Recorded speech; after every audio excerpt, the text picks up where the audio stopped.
by my clothes. Some days I roll up in the hood and a trackie, turning up your nose, good you think I look tacky. I go to a... Hello, welcome to Two Martins Podcast. This another week. Today we're going to talk about Pidgin English. And for some time now, there has been a national discussion on Pidgin English. And it came about when Ochame Kwame suggested that we should make Akan our second official language. And so many people said no, because we have so many dialects in Ghana. So choosing Akan over the others wouldn't sit well with some people. So some suggested that why not Pidgin English? And I said, okay, cool. So I've spoken a lot of Pidgin English in my life, and I've not delved deep into the whole subject. And I feel like talking about Pidgin English with some of my awesome friends. So today I have Aisha Nelson, an award-winning writer, and I have Ransford. Ransford has been here for like 3 times, right? 3 times, eh? 3 times. Welcome, Aisha. Thank you. Welcome. It's a pleasure meeting Aisha. Aisha, the way she writes, Ransford, what's up? Cool. So welcome. So today talking about Pidgin English. Pidgin English. Ransford, how was it feeling when I called you about this subject?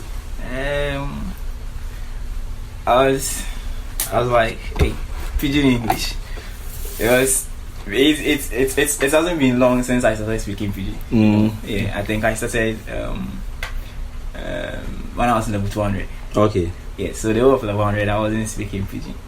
By level 200 I started speaking. So Pidgin. Okay, yes. Cool. So I was like, within just short time, I'm coming on podcast talk about podcast to talk about Pidgin English. Yeah. So I think I was like, okay, then let me do some few research about it, and then I'll add my personal knowledge also into it. So, cool. Aisha, what about you? I've never really spoken Pidgin in my life. But wow. I know people who speak a lot of Pidgin.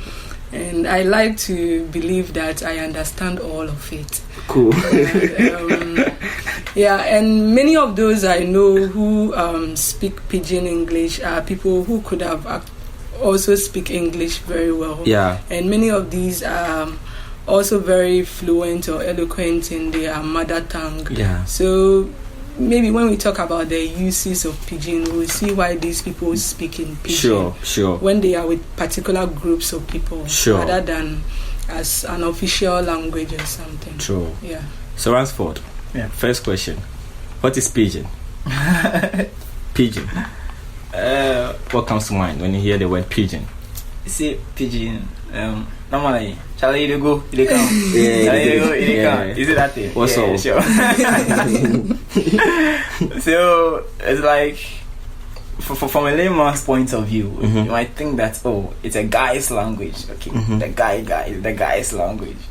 So like maybe some small group of people, they want to show off, then they start speaking to rebellious language. Yeah. Okay. But actually, if you dive deep into it, you think you come to realize that it is a form of communication that developed because the parties do not have a common language. Yes, the parties do not have a common language, so they try to borrow vocabulary from their parents' language, then they try and mix it so that at least someone will understand something. Okay. Yes. Okay. So because of that, we came about this whole idea of Pidgin English. Pidgin, the word Pidgin. Yes. I shout about it. I don't know whether we should say Pidgin English or Pidgin. I think we should say Pidgin. Pidgin, yeah. What I know about Pidgin is that it's a language which came to be used as some kind of a mediation between the time when people in especially West Africa came into contact with the English language in particular.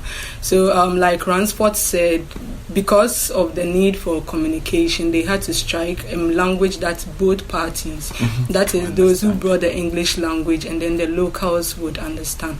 So they came up with Pidgin.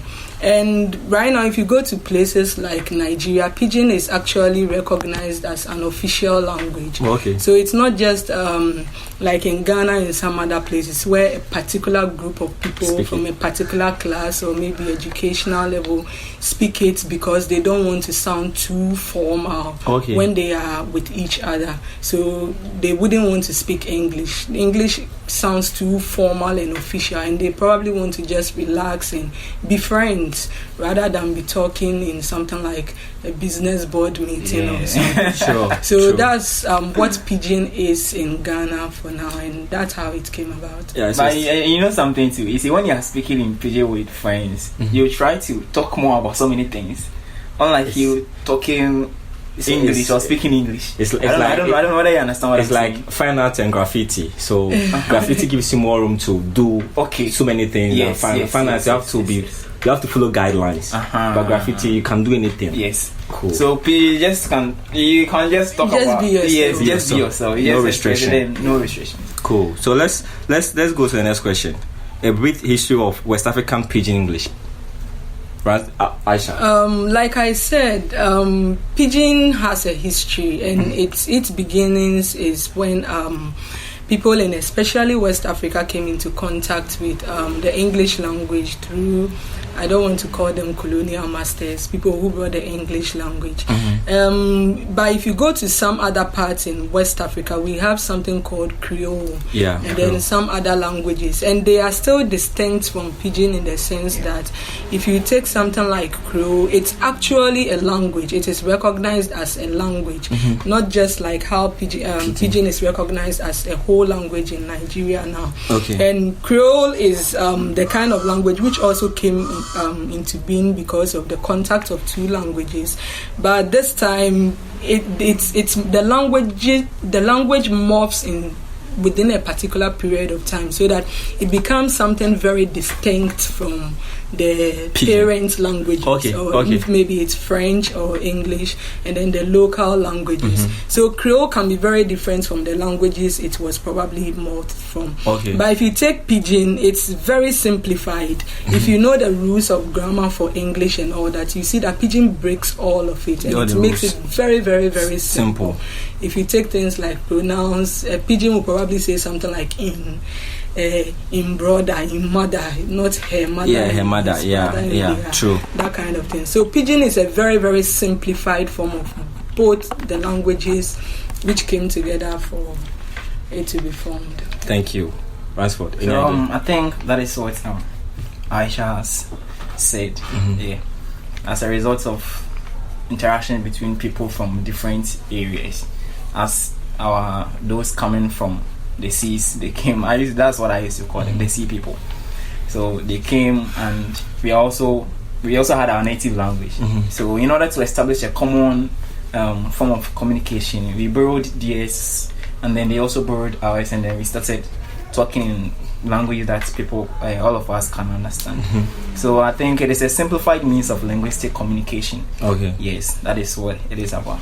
So now let's define what Pidgin English is, because we first started with the Pidgin. Now let's explain the word Pidgin English. Pidgin English. Can you even explain Pidgin English? I don't know if there is such a thing as Pidgin. Is there a definition for it? Pidgin English. Because when I did a research on it, what I found out was that the Chinese, the Pidgin means business.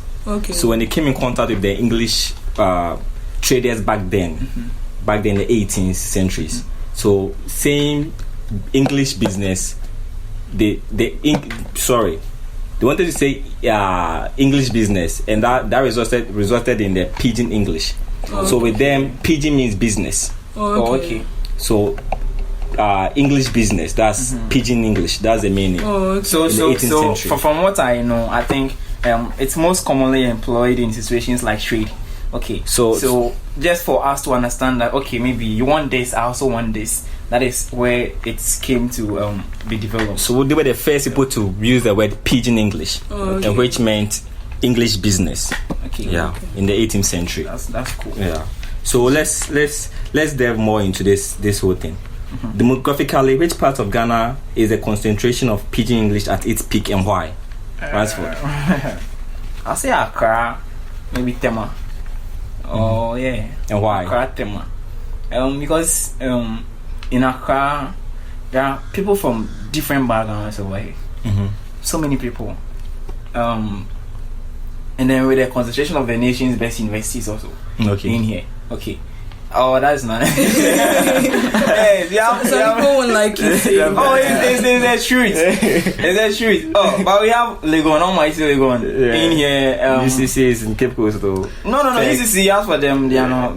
It's surprising when you go to Kumasi, a lot of people, they don't know how to speak PG. Why is it that? I don't know. Kumasi people, they like the tree. They want to yes, stick my to that. Kumasi people, I like them. They like the tree. They like the tree. Yes. Even in Minibar, we speak Chi over there. They have been speaking Chi over there. Not even fancy. Minibar is a pure fancy town. But the Chi is more over there than fancy. Yes. But in Accra, Legon, almighty Legon, is Pidgin. You should get into trouble for saying. Yes. I went to University of Ghana myself. But, yes. People have been speaking PG here in Accra more often because the very first time my uncle. Why is it that? I want to know the reason why people speak Pidgin English. I think because in Accra, Accra is more like a business capital. Okay, there are so many people here from different walks of life, and moreover too, it's more commonly with the youth. Okay. Yes, it's more common with the youth. So this youth. Mostly they speak because of the like, I don't know, is it the exuberant nature of because when you and your guys meet and then you speak Pidgin, you see it's kind of cool. It's cooler. Okay. Yes, it's cooler than speaking English for my English. Yeah, and then more about it, they use it to attract the girls. Really? Oh yes. Oh, really? Oh yeah. That one I don't know. You should know. I'm telling you. Wow. Yes, I am telling you because I remember there was a certain time. At that time I wasn't speaking. Although I understood Pidgin English. I wasn't speaking, and I was hanging out with a certain friend of mine. A girl. So she was around, and then my friends too were around. They were all speaking Pidgin, but I was speaking the normal English. So after everything was over, when we were going, she was like, "Why don't I speak Pidgin?" You understand? Yes. Cool. So the girls also like it. Like the girls like it. Some very like much. it. I'm learning that for the first time. Me too. Yeah, the girls like it. So Aisha, what about you? Which part of Ghana? I think wherever there are people who speak English and speak it very well, it's very likely that these people would also speak Pidgin. English.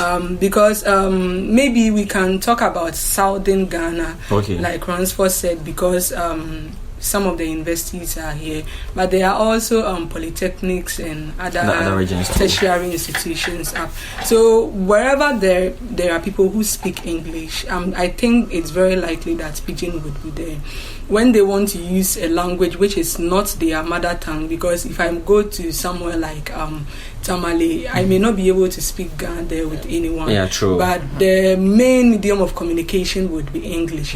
And if maybe we still think, like I already mentioned, English is too formal a language for us to be using. Maybe we go out or we are just chatting about normal stuff, and any of us speak Pidgin, it's more likely that we will resort to Pidgin. True. And we wouldn't be speaking Pidgin anytime we are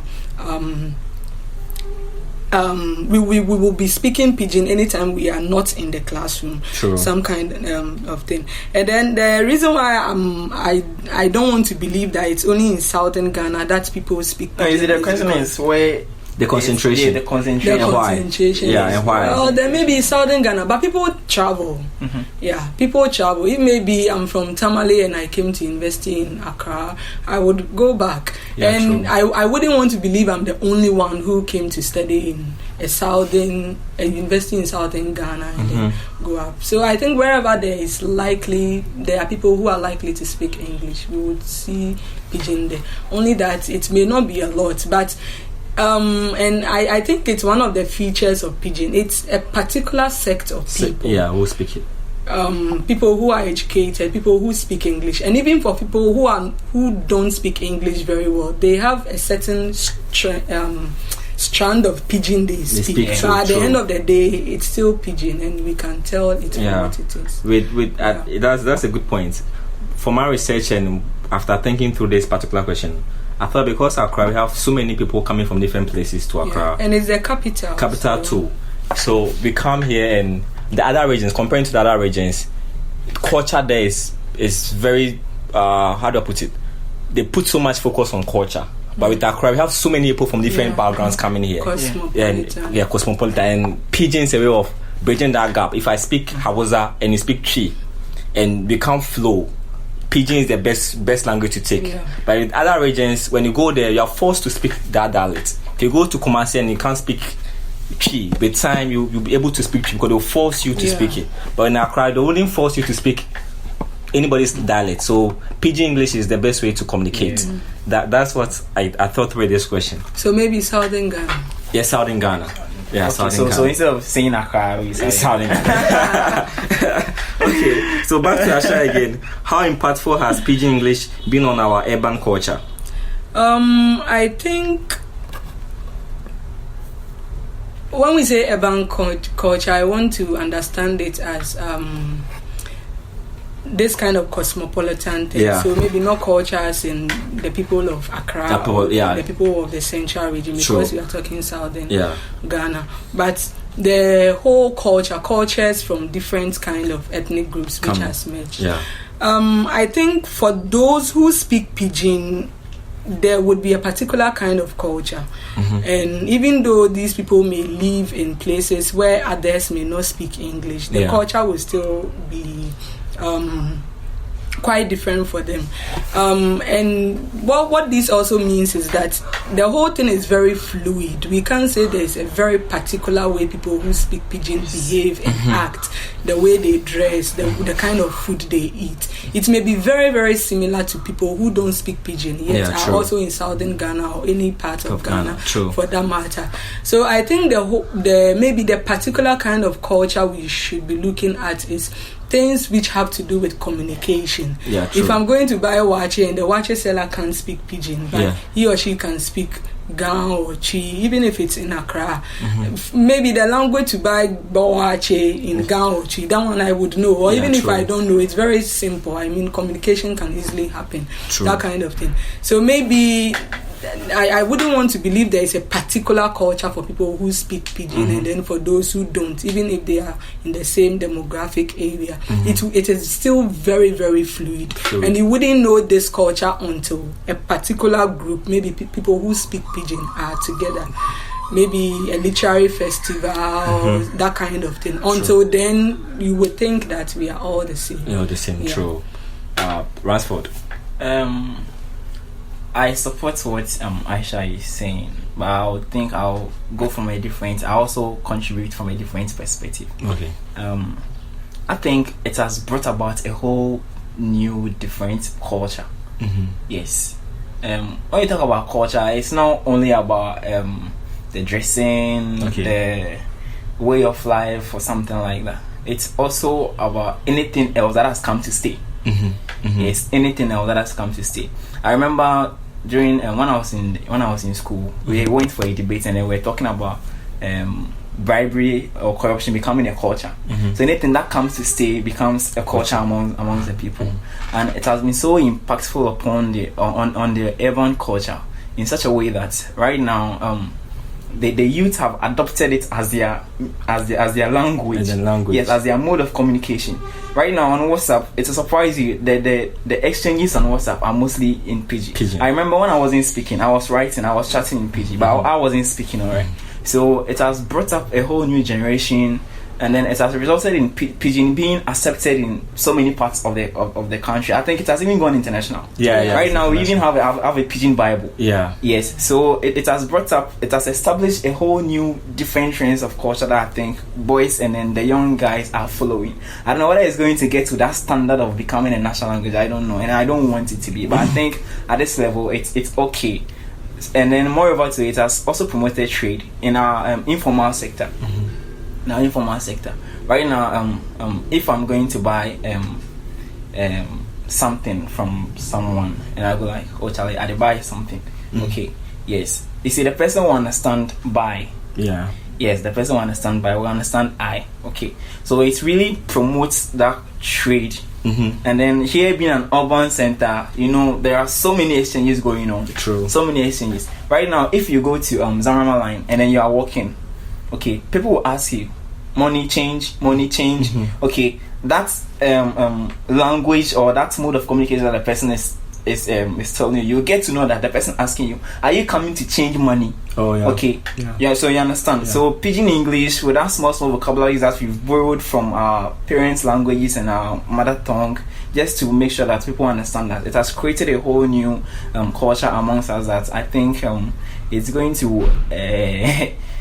Is it going to end well? Fine. It's going to take us a long way. We get the shortcoming. With me, I think that when you talk about the urban culture, urban societies like Accra and the big cities in Ghana, I think somehow there has been this emergence of another culture with the youth, basically with the youth. And the youth, because of our different backgrounds with our ethnicity and all that, we have come to develop this culture too, and which holds us with the Pidgin English.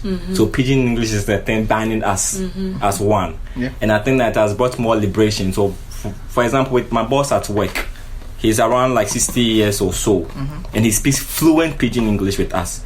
And I think psychologically he wants to be like us. He wants us to feel like, yo, I'm part of you guys. That's why he's speaking Pidgin English every day with us. So I feel with our entertainment, people now use Pidgin English to communicate. And it's easier to communicate in Pidgin English now to the youth, and they'll listen. So most of the hit songs are written in Pidgin English. Even now movies, there are movies that dialogues are in Pidgin English, and the youth enjoy it that much most. They enjoy such movies most. And now I think even with some services too, they are trying to bring in, even like Tigo had this advert that they had this Pidgin English headline and the Pidgin phrase headline. I've forgotten I think it's MTN. We did for you. We did for you. So we did for you. Yes, we did for you. They try to capitalize on the new culture emerging from the whole youthful exuberance. So it is a culture that is coming to stay. It's coming to stay. It's coming. So let's come to our next question. Highlight some shortcomings of Pidgin English in our society. Ransford. My problem. Okay, fine. Let me start by this. When I was in SS, okay, I remember Madam. I remember that woman very well, Madam Vida. So she came to class and was like, because we don't speak English properly, or we don't speak proper English, we can't speak Pidgin. Okay, yes, and I believe that to be able to speak correct Pidgin, you are supposed to be very conversant with the English language. Yes, that will help you to speak the Pidgin fluently. So I do not see why our youth are trying to do away with the formal English language and then going with the Pidgin, because it is there is something that I wrote over here. We have something that we call lexifier. Okay. Yes, the lexifier is a language that provides the basis for the majority of contact languages. Okay, so for instance, in this case, we are going to say that the English language, or the formal English language, is the lexifier, from which we get most of the vocabularies that we use to speak our Pidgin. Okay, yeah, so if you do away with that and then you go in for the Pidgin instead, what will happen? Okay, so the Pidgin that is becoming more and more common is trying to destroy the English language that we are supposed to use as our formal means of communication. And then our boys in school, our girls in school are trying to catch up with those who are already speaking. Okay, thereby ignoring the formal English language. So it's becoming something that right now, if you take scripts of let's say when you're marking any script, I am a teacher. When you're marking scripts, you can see some of these Pidgin languages being used in it, and then we don't mark Pidgin. So if I see that, I'm going to penalize you. You understand? So it is having a negative effect on our youth who are still in school. If you're out of school, fine. Okay, but those who are still in school, it is having a negative effect on them. It is altering their language. Yes, it is altering their language, and I think that needs to be checked very, very well. So I would urge them that when they are chatting with friends at that stage, they should try and then use the normal the formal English. The formal English to chat. Asha.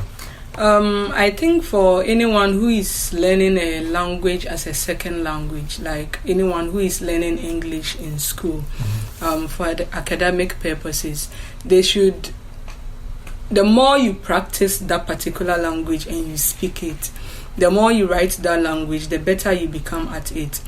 The reason why some people would mix up Pidgin with the formal English language is because they are probably not good in the English language itself. Okay. I wouldn't say because of that people should put aside Pidgin altogether. Pidgin has its uses, and like we've all agreed on, it's come with a new culture that we all can't avoid, and it is evolving. One day, maybe if not in Ghana, like how it's become in Nigeria, it will become a very formal, recognized language on its own. True. So if someone is mixing up English with formal English, it's because they have problems with the English language, and they should try to fix that. I also teach the English language, and from the little I've found that one of the reasons why people don't do well in what we call their L2, or a language they are acquiring after their mother tongue or their first language, is because they are not good in their mother tongue in the first place. Okay. So there are actually different layers of reasons as to why people won't be good in English language. Okay. And then for, like I also previously mentioned, for many of the people who I know speak Pidgin, they speak English very well. Very well, yeah, they are not speaking the Pidgin because they are weak in the English language. They just want to use it in a particular context, usually informal and simply conversational. True. So if someone has to use English as a formal language, and you bring in Pidgin, it means you don't have a sense of context. True. That kind of thing. So what we should be advising students is that, yeah, you can speak all the Pidgin you want, but know when and where to use it. Use it. True. And make sure you know it so well that it doesn't seep into the formal English. Yeah, true. Because we really, really can't tell them to stop. So see, people who speak correct Pidgin can speak English very, very well. Formal English very well. They can speak very, very well. Very well. And they probably can speak Pidgin very well because they are very good in the English language. Yes. Because that's like what we said, Pidgin is simplified English, simplified craft. So you see that it's surprising that when you go to secondary schools like Adisco, Infantepim, St. Augustine's, people, most of the students, they speak the Pidgin very well. But yet, when they write their WASI, you can see that they record high number of A's in English. Yeah. Okay. Unlike people somewhere, or maybe some other schools. Okay. So I think that is what we are supposed to check. Yeah, true. Not to have a negative influence on our. I think the L2 is that. L2. Yeah, second language. So basically, you have to know, like people coming, the young ones, you have to know that before you break any rules, you have to be good with the first one. Yes. Yeah. So before you break the formal English, you have to know it inside out before you can break it into the Pidgin English. So Ransford, BBC Africa has a channel for Pidgin English. Is it about time that our national or private news agencies created avenues for Pidgin English in streaming their works?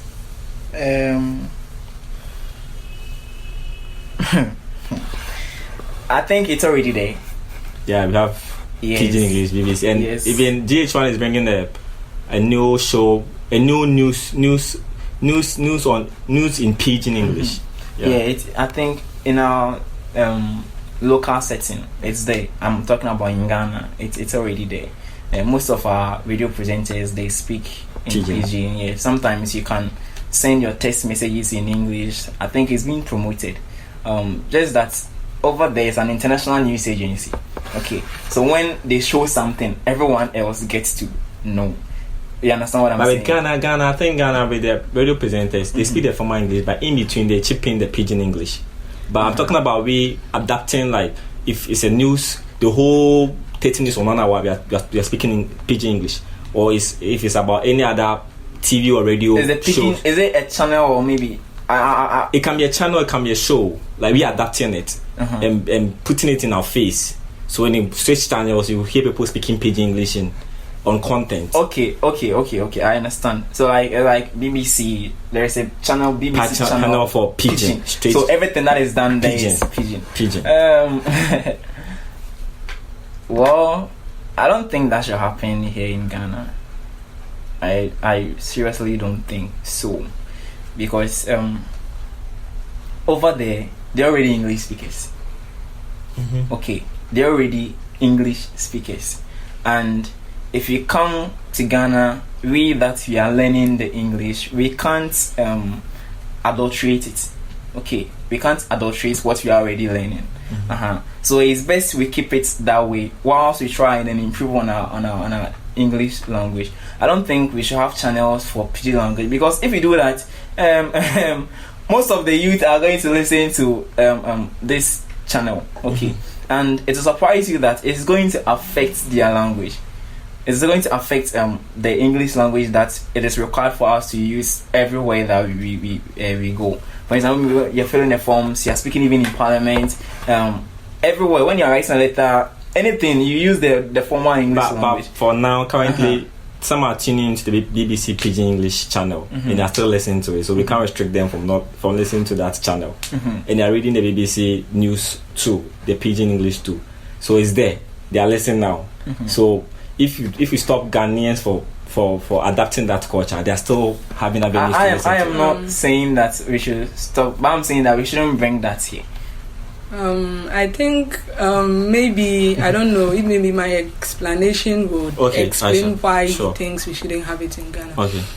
I think when we talk BBC, we are talking about a news agency which is international. Yeah. So many of these languages they broadcast to have English as their official language.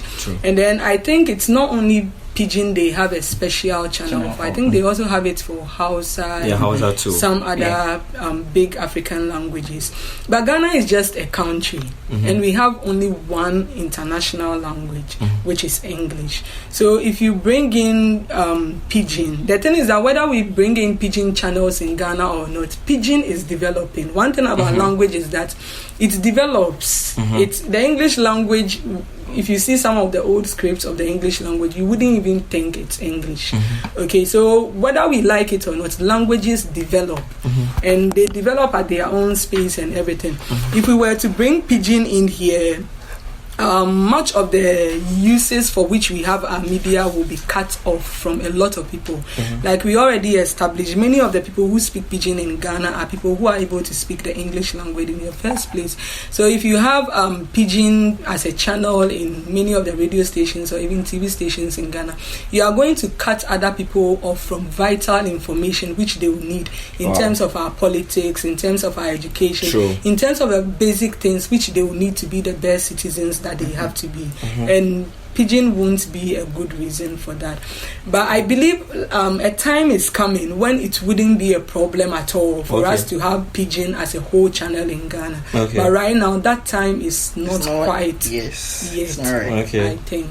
I love the explanation very much. Ransford owns too. So Ransford, is Pidgin language the best substitute for English language in our school? Since Ghana has challenges adapting a dialect as a national language?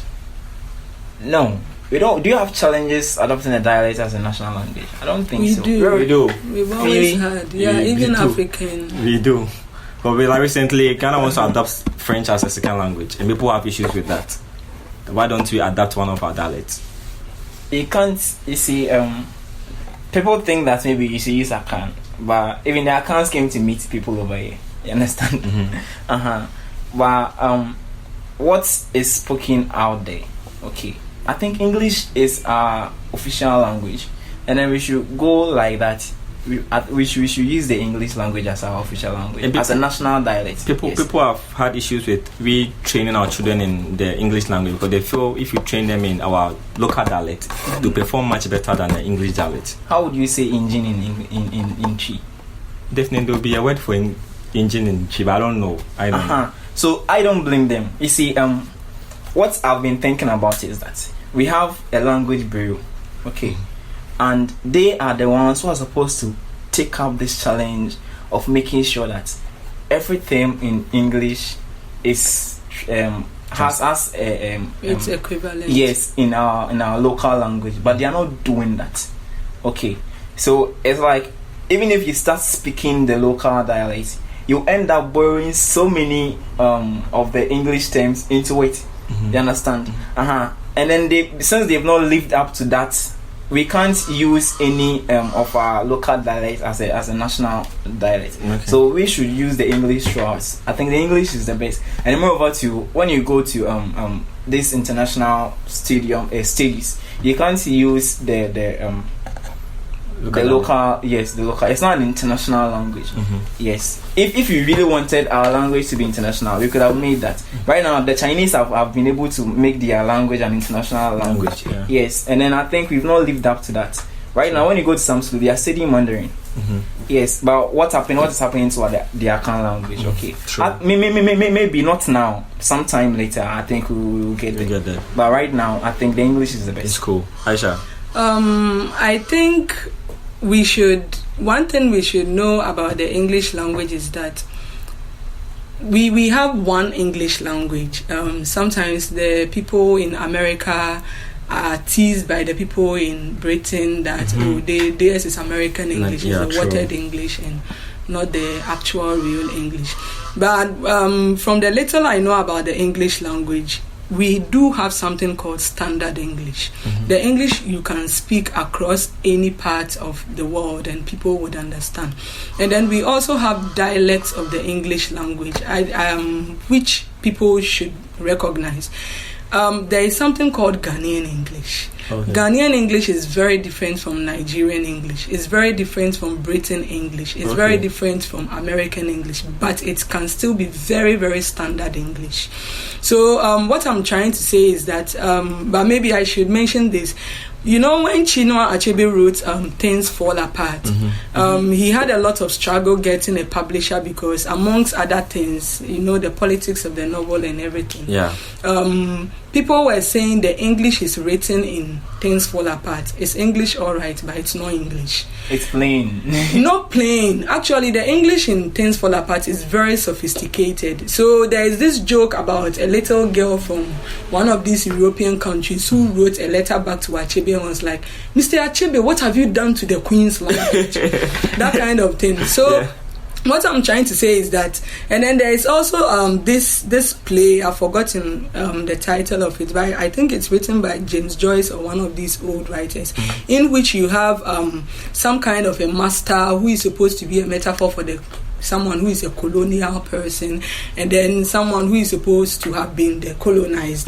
And then this person has his or her own language, but the colonial person came and took away his mother tongue, if we should say. And by the time the person was done, this colonized person has a language which is very, very different and sort of a kind of reflection of the language of the one who colonized him. And this language is still distinct. So what I'm trying to say is that the English language, for now, right now, things are still evolving with the Pidgin. The English language can remain our national official language.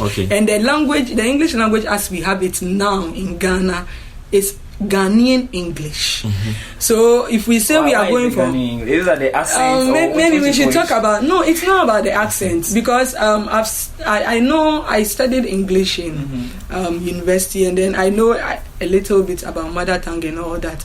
The English I'm speaking right now, we are all speaking right now. If it were an American or a native speaker, like an American or a British speaking it, the accent will probably be different. And when I say accent, it means a lot of things in when we are talking phonology and phonetics and all that kind of thing. But they will tell you something that people who are from Africa or people who speak African languages speak English in a syllable timed, as in they pace the language they speak by syllables, and that is how all our African languages are. Whether it's Gan or Ewe or thing, we don't speak with stress patterns. Yes. And that is what many people mistake or call accent. So we don't speak in stress patterns. As a Gan speaking Gan, the language is timed by the syllables, not the rise and fall of pitch in the syllables in the language. And that is Ghanaian English. And then also we have some peculiar idioms and expressions. If you read a book like a novel like Changes by Amata Yedu, and then if you read novels by someone like Amada Akon, you will see what Ghanaian English is. And if you are not very perceptive about the English you are reading, you would think it is English, British English, but it is Ghanaian English. And it's not Pidgin. Yes, and it's not Pidgin. I get you. Yeah, I so there is the language we have now. It's Ghanaian English. The Englishman from Britain and America can't come and say that we've stolen their language or we are using their language. We have taken their language and we have made it our own. Yeah, There is Nigerian English, and that is what happened in Things Fall Apart. I get you. And I'm not talking about words which have been translated, or maybe you are writing and then you italicize something like Banku or something, or maybe you don't want to italicize, so you just leave it like that. Or maybe you also instead of saying Banku, you try to find a definition for it and add it to what you have. There is something which is typically Ghanaian about it. I can't show you a description of events or which is it's the language. It's something very peculiar. Okay, maybe so, as you said, maybe when I begin to, I'll go and read Faceless again, but is Amada correct? Yeah, Amada. Yeah, and Amataidu also uses it a lot in her I'll read them again and pay particular attention to that. So concluding. And then I think this guy, Nia Ikwe Parks, also has this novel called The Tale of a Bluebird. If you know Akan very, very, very well and you read that, you see that you are reading Akan in English. And he's not writing breaking grammatical rules. That is pure Ghanaian English. I think that one he was particularly, I don't know, but I think he was particularly intentional about writing Ghanaian English. So if you know Akan very well, so maybe instead of saying something like good morning, that is, good morning is typical British native English language. Someone would greet someone saying, I give you the morning. How would you say that in Akan? Marching. Mimawaching. Yeah. Mm-hmm. And then Manifest also does that a lot. So just pay attention to some of these people. Wow. So if you say so that will be Ghanaian English instead of being. But that one we can say it's not just Ghanaian English. Maybe it's more of Akan English than Ghanaian. But if you say Mimawachi and you are reading it, it sounds more like, for someone who doesn't know Akan or doesn't know any Ghanaian language at all, this person would say, oh, this is actually a very beautiful figure of speech. I give you the morning instead of saying good morning. So to some other African or some other person, that would be a very brilliant way of using the English language. But to me, who know Akan, I know what he's trying to do. And he hasn't broken any rules. He's still perfectly English. Sure. I now understand. I now understand what you're saying. Your close remark, what I would say is that Pidgin is a very nice way of communicating. It's very simple. It breaks down the stress going through or finding a big dictionary and then looking for ways to tell someone. But it has its limitations, especially to our youth out there. Okay, it has its limitations. You should know when to use it, how to use it, and then where to use it. Yes, and then where to use it. In a nutshell, we should promote the speaking of Pidgin. We should promote the speaking of Pidgin, but we try as much as possible not to abuse it. Yes, it's going to really help us, and yeah, that is what I think. Thank you, Asha. I think Pidgin is a very interesting language, and even though, like I said, I don't speak it or I don't know how to speak it much, I like it for what it's doing to this new generation. And when I say generation, it includes people who are more than 50 years who also speak Pidgin and all that. And I'm very curious about the changes it can bring to our politics, our languages, our culture, and even our academia, that it can bring. And I hope I get to see some of these beautiful changes while I'm still alive. Amen. Yeah. True. I love this episode. I've learned something new too today. I've learned something new. I've also learned something from Aisha. Yeah, so Aisha, right now you're giving me a job. Thanks for coming, Aisha. Thanks for coming, Ransford. This was a Two Mandarins podcast episode on Pidgin English. Thanks for listening.